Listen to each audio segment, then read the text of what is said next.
je vais essayer de reprendre la peau du réanimateur pour faire passer deux messages. Faire part d'une littérature très décevante sur les maladies de système en réanimation et ensuite nous remettre dans notre rôle de réanimateur vis-à-vis d'un malade qui a une maladie pas habituelle. Chacun d'entre nous qui a eu en charge ces malades, à chaque fois on a tiqué sur un événement clinique et c'est là qu'il faut faire un relais et prendre des malades à quatre mains avec les internistes pour le bon des malades et pour qu'ils meurent moins. Donc pourquoi une telle présentation? C'est surtout pour savoir si on peut extraire de la littérature des événements qui vont nous améliorer pour la prise en charge des patients. En deux mots, les maladies de système ont énormément eu d'investigations cliniques sur ces dernières années, des essais thérapeutiques, des groupes collaboratifs, un peu comme les réanimateurs, et avec une mortalité qui diminue au cours du temps, tant sur le plan du contrôle de la maladie elle-même que sur la prévention des infections. Ici, un papier sur le lupus qui montre que la compréhension du risque infectieux et la gestion des immunosuppresseurs, voire leur remplacement pour des molécules plus ciblées, a permis de diminuer l'incidence des infections. Voilà par exemple un papier sur l'endoxan dans les vascularités à ANCA, et puis cette très belle publication récente qui honore la France sur le rituximab dans les vascularités à ANCA, et on revient finalement chez des malades qui vont au cours de leur séjour, de leur vie avec une maladie de système, une vascularité à ANCA, eh bien moins être exposés à la réanimation parce qu'ils vont avoir des médicaments qui vont moins les abîmer et leur donner un risque infectieux qu'on va dire entre guillemets contrôlé, puisque des malades sous rituximab, on en voit plein. Il y a un risque, on le connaît, mais néanmoins ce ne sont pas eux qui inondent nos services de réanimation pour choc septique ou pour complications virales graves. Ça existe, mais c'est quand même quelque chose de contrôlé. Un autre exemple, la dernière polyarthrite rhumatoïde que vous avez vue, c'est il y a très longtemps, alors que ces malades-là étaient beaucoup plus fréquemment admis en réanimation, grâce à un essor thérapeutique différent, des biothérapies qui ont été utilisées ces dernières années. Et voilà comment est-ce qu'on peut avoir des réponses thérapeutiques avec des molécules. Mais ces nouvelles molécules vont donner moins de poumons métaux ou de complications infectieuses du métaux, mais néanmoins des risques infectieux viraux très graves. Et on peut voir des infections à herpès viscérales très graves, ou bien des hémorragies digestives ou des ischémies digestives. Et donc il faut connaître, comme pour l'oncologie, ces nouvelles molécules, ces pathologies, ces traitements ciblés qui exposent à des nouveaux risques et qui vont amener en réanimation des malades pour lesquels notre culture médicale doit être orientée. Alors, premièrement, le pronostic. Le pronostic, c'est beaucoup des chiffres et des lettres, une littérature qui va finalement assez peu montrer des points spécifiques, c'est-à-dire que peu d'éléments de la prise en charge de la maladie sous-jacente vont influencer la mortalité à court et à moyen terme après l'admission en réanimation. Voilà par exemple une mise à jour qui a été publiée il y a 2 ans maintenant et qui montre l'ensemble des facteurs pronostiques. Bon, évidemment, quand on est grave, on meurt plus, surtout si on est multidéfaillant ou surtout si en plus on a de l'hémorragie, de la thrombose ou des scores très élevés. Pour aller un peu plus en avant, il y a ce papier qui a régné quand même, Bertrand, pendant plus de 20 ans, un groupe collaboratif, une cohorte rétrospective de malades mis en commun, donc 180 malades sur 12 ans, et qui va en fait montrer tout simplement que ces malades-là ont les mêmes facteurs pronostiques que les autres malades de réanimation. Donc finalement, une littérature qui va montrer ici des lettres et beaucoup de chiffres, qui sont les chiffres que vous connaissez d'habitude. Un malade qui a une insuffisance rénale ou un choc septique ou une atteinte respiratoire grave, eh bien, au lieu de mourir dans 12 à 15% des cas comme tous les malades de réa, va avoir une mortalité plutôt au cours de 30%. Voilà un exemple, ici sur des malades lupiques avec, donc des lupus avec SAPL, et vous voyez que les éléments pronostiques, c'est 28% de mortalité, donc en moyenne, 30% c'est le chiffre à retenir. Et bien sûr, si vous avez une atteinte rénale ou une infection, vous mourrez plus. Donc rien de nouveau par rapport aux autres malades de réa. Et ces papiers-là ne permettent pas surtout de savoir comment est-ce qu'on va améliorer la prise en charge sans être à quatre mains. Donc en fait, on a besoin d'éléments cliniques qui vont nous orienter vers une prise en charge collaborative précoce. Là, j'ai mis donc ce matin un jour mon vieux tableau sur finalement, en 10 ans, il y a eu autant de malades publiés que dans les 20 années précédentes, et globalement sur une trentaine d'années, vous voyez à peu près 1600 patients qui sont publiés dans une trentaine d'études, 9 cas par an, donc vous avez dans vos services de réanimation à peu près un malade par mois, à peu près avec une maladie de système, une vascularite systémique ou une un lupus ou une maladie du tissu conjonctif. Dans 15% des cas, ces malades-là sont diagnostiqués en réa essentiellement à l'occasion d'une poussée de la maladie inaugurale. Ils sont sinon admis dans un cas sur deux pour une poussée de la maladie et dans 40% des cas pour un événement infectieux septique. Et retenez cette mortalité de 35 à 40% sur l'ensemble de ces papiers. Sur les vascularites systémiques, on insiste beaucoup sur le syndrome pneumorénal. Mais les internistes font des topos sur le syndrome pneumorénal. Mais il ne faut pas les appeler pour une complication qu'on n'a pas compris. Il faut faire le bilan, et pour un réanimateur, vous ventilez une pneumonie communautaire en insuffisance respiratoire aiguë, n'a pas 9 grammes d'hémoglobine, n'a pas 7 grammes d'hémoglobine, n'a pas de purpura, ou on peut en avoir, mais en tout cas c'est moins fréquent, et vous devez vous poser la question de savoir si cet infiltrat bilatéral et non focal, comme le serait une pneumonie communautaire, est en fait une hémorragie intra-alvéolaire. Le réanimateur ne va pas appeler l'interniste pour savoir ce que c'est, il va appeler l'interniste pour un syndrome pneumorénal, parce qu'en fait, en faisant un lavage alvéolaire qui va être hémorragique à 2h30 du matin, et en mettant une bandelette urinaire dans les urines, on sait qu'il y a une hémorragie intra-alvéolaire, le syndrome alvéolaire, l'hémoglobine, insuffisance respiratoire, une glomérulonéphrite, et on va donc appeler pour un syndrome pneumorénal. Et d'ailleurs, après quelques années, on peut appeler, après avoir dit qu'on a fait 500 mg ou 1 g de solumédrol à 3h30 du matin, vous nous remercierez de ne pas vous avoir réveillé. Mais néanmoins, c'est comme ça que ça se passe. Si on fait ça, qu'est-ce qu'on rate ? Quelles sont les maladies infectieuses qui donnent une hémorragie intra-alvéolaire et une glomérulonéphrite? Il y en a, mais on peut en rediscuter tout à l'heure. Néanmoins, vous voyez encore ici dans un papier d'Antiès il y a quelques années sur 38 malades avec des vascularites systémiques, vous avez une très belle description de ces syndromes pneumorénaux pour l'essentiel, mais des facteurs pronostiques qui sont ceux que vous connaissez, c'est pas la peine d'insister. Moi, j'aime bien ce papier qui a été publié il y a 2 ans et qui montre très bien une épidémiologie changeante de ces lupus admis en réanimation. C'est quand même à Taïwan 2870 malades qui vont avoir un premier séjour en réa, donc une énorme base de données sur une période de 9 ans. Et on voit que c'est des malades qui arrivent en réa de plus en plus vieux, c'est-à-dire souvent à l'occasion d'une rechute ou d'une poussée de la maladie, qui ont une maladie d'ailleurs qui évolue depuis plus de 3 ans, beaucoup plus fréquemment, qui ont aussi moins d'infections, c'est-à-dire qu'ils vont avoir des déférences d'organes plutôt spécifiques parce qu'ils ont des traitements qui sont moins immunosuppresseurs, qui abîment moins les épithéliums et les endothéliums et qui aussi ont des préventions, des vaccinations, du Bactrim, éventuellement des antiviraux prophylactiques, et donc ils vont arriver pour une maladie différente. Ils ont aussi moins d'insuffisance rénale, on pourra en reparler, et puis ils ont aussi moins de mortalité, on revient sur un 30, 35, 40% de mortalité chez ces malades en réanimation. Ici, c'est une cohorte rétrospective sur une très longue période, 20 ans, à l'hôpital Saint-Louis, faite par un de nos anciens internes, et qui montre bien que dans la moitié des cas, les malades sont admis en réanimation pour une poussée de la maladie, et dans la moitié des cas, ils sont admis pour sepsis.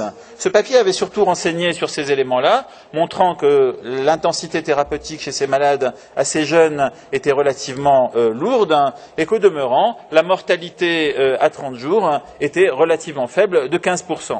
Néanmoins, ce papier nous questionnait fondamentalement sur comment reconnaître à l'admission en réanimation les défaillances d'organes qui sont spécifiques de la maladie sous-jacente et qui donc sont associées à une poussée de la maladie, pas que de la biologie, une poussée clinique.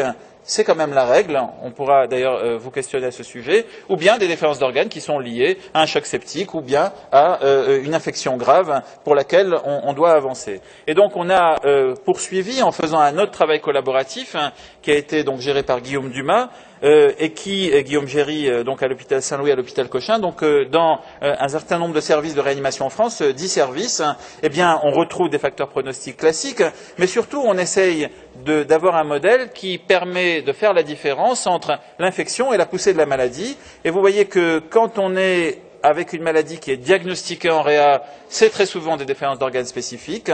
Chez les malades les plus jeunes, c'est plus souvent des malades spécifiques.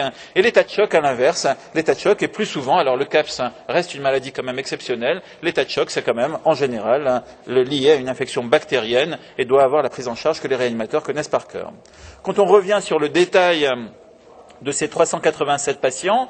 Leur épidémiologie, c'est surtout des lupus, mais aussi d'autres connectivites, quelques vascularites, ANCA ou pas. Et puis, on voit bien qu'il y a d'autres malades qui ont des maladies de système, avec en particulier du SAPL primitif et quelques sarcoïdoses.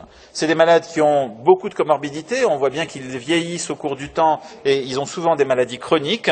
Ils ont, quel que soit le type de maladie sous-jacente, toujours cette répartition poussée de la maladie, infection, toxicité. Je pense que ça fait partie des questions que le réanimateur doit se poser à l'admission du malade en réa. Est-ce que c'est une poussée de la maladie? J'examine de fond en comble le malade, y compris avec des petites choses comme les bandelettes urinaires et une biologie très simple, sans aller vers des folies. Et on arrive quand même à savoir si c'est une poussée de la maladie, si c'est une infection, le réanimateur connaît ça par cœur, ou si c'est une toxicité des différents traitements. Là, on va se cultiver, demander aux internistes, regarder sur la littérature, et on va se faire une idée. Mais ça fait partie de cette question qu'on doit se poser au départ.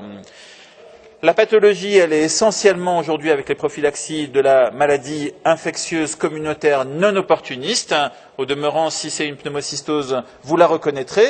Selon l'exposition des malades à l'hôpital aux antibiotiques et aux procédures, vous évaluerez le risque de pathogènes résistants ou multirésistants. Et au demeurant, quand on s'intéresse à savoir quelles sont les étiologies, eh bien vous voyez que la majorité des insuffisances respiratoires aiguës, c'est des pneumonies et des OAP. Le poumon, l'hémorragie intra-alvéolaire, chez ces malades très souvent déjà diagnostiqués, c'est moins fréquent. Les états de choc sont essentiellement des chocs septiques ou cardiogéniques, ça a déjà été évoqué. L'insuffisance rénale reste pour l'essentiel de la nécrose tubulaire ou de l'insuffisance rénale, on va dire transitoire et fonctionnelle. La glomérulonéphrite est relativement facile à repérer, à évoquer, et c'est pas le diagnostic le plus fréquent. L'atteinte neurologique, elle est multifactorielle. Attention à l'épilepsie infraclinique. Et puis, les atteintes vasculaires, c'est tout et n'importe quoi, en particulier de la thrombose, de l'hémorragie. Attention aux polysérites. Pour avancer, ces malades ont une intensité thérapeutique qui est très lourde et une mortalité par rapport aux autres malades de réa. Vous voyez, ils ont des bolus, ils ont de l'endoxan pour les lupus non contrôlés, de l'échange plasmatique, il y a ici quelques mates, mais aussi des vascularites systémiques, des anti-CD20, des immunoglobulines intraveineuses. Et au final, leur mortalité, elle est de 20%, c'est-à-dire qu'elle est beaucoup moins que celle qu'aurait un choc septique isolé par rapport à un malade qui a une poussée de sa maladie. Un dernier papier récent dans cette littérature, c'est un papier du groupe de Cochin, de Frédéric Penn, montrant la gravité des sclérodermies systémiques en réanimation, en particulier quand elles relèvent de la ventilation mécanique. Vraiment un groupe de malades qui n'est pas fréquent, mais qui est quand même très grave quand ils sont admis en réanimation. Ma déception, finalement, c'est surtout que cette littérature, c'est des chiffres et des lettres. Les chiffres que vous connaissez sur le résultat des défaillances d'organes et de leur prise en charge, et des lettres, c'est-à-dire des acronymes de maladies, et éventuellement des trucs un peu techniques. Et finalement, qu'est-ce qu'on peut retenir de tout ça ?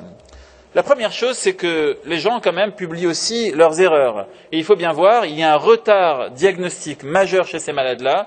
Je continue à dire, et Bertrand insiste énormément là-dessus, un réanimateur, c'est un interniste avec des outils de la maladie aiguë. Et il faut quand même, quand on a une pneumonie communautaire, c'est rare d'abord qu'elle ait cette maladie, mais bien sûr, c'est cet aspect, mais c'est bien sûr, ça peut arriver. En tout cas, c'est pas un aspect focal. Et le moins qu'on puisse dire, c'est que quand ils ont 7 grammes d'hémoglobine, eh bien, il faut se poser des questions. Ici, voilà, c'est un cas d'un malade qui a traîné, qui a été envoyé en ECMO, puis ensuite en proposition à une biopsie pulmonaire, et puis le médecin qui l'a évalué s'est posé les bonnes questions et a fait le diagnostic de capillarite. Et en fait, le malade n'a pas eu de biopsie pulmonaire, et alors qu'il avait une prise en charge déjà très retardée, a répondu de façon impressionnante à la corticothérapie et à l'endoxan. Aujourd'hui, d'ailleurs, il n'aurait peut-être pas eu d'endoxan. Ici, c'est d'autres exemples de malades qui ont été diagnostiqués avec méprise pour des métastases pulmonaires, qu'ils aient eu ou pas d'ailleurs une tumeur, et qui sont en fait d'autres formes moins graves, mais qui peuvent arriver en réanimation à l'occasion d'une défaillance rénale ou hémodynamique. Et en fait, ces malades considérés comme des infections chroniques ou des métastases étaient en fait d'autres cas de vascularite systémique, mais dans une forme nodulaire. Ils n'étaient pas venus pour l'insuffisance respiratoire, mais pour une défaillance d'organes associée. Quand on s'intéresse à ces malades-là, le 4 mains, c'est pas possible autrement. Il faut gérer ces malades-là avec les internistes. Pourquoi ? Parce que la première étape de la prise en charge, qui est l'amélioration de l'oxygénation, l'enquête étiologique, l'antibiothérapie empirique, très bien. Mais au bout d'un moment, on se rend bien compte que par rapport aux 99 derniers malades, eh bien celui-là, il ne ressemble pas aux autres, ce 1%-là. Et donc, on va rapidement passer au scan, si ça n'a pas été déjà fait, et appeler l'interniste ou l'immunothérapeute. Enfin, il y a plusieurs intervenants possibles. Et vous allez savoir si vous devez commencer une corticothérapie. Elle est assez facile à décider dans l'hémorragie intra-alvéolaire, assez facile dans l'alvéolite lymphocytaire, si tant est qu'on ait fait un lavage et qu'on ait récupéré la formule du lavage.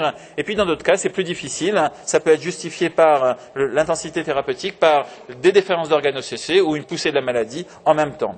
Cette littérature-là, elle est bien sûr connue des internistes et elle est aussi plus facile quand on gère ces malades à 4 mains. Par exemple, de reclasser les malades pour savoir s'ils ont pneumopathie interstitielle non spécifique ou bien un tableau de fibrose déjà chronique, etc.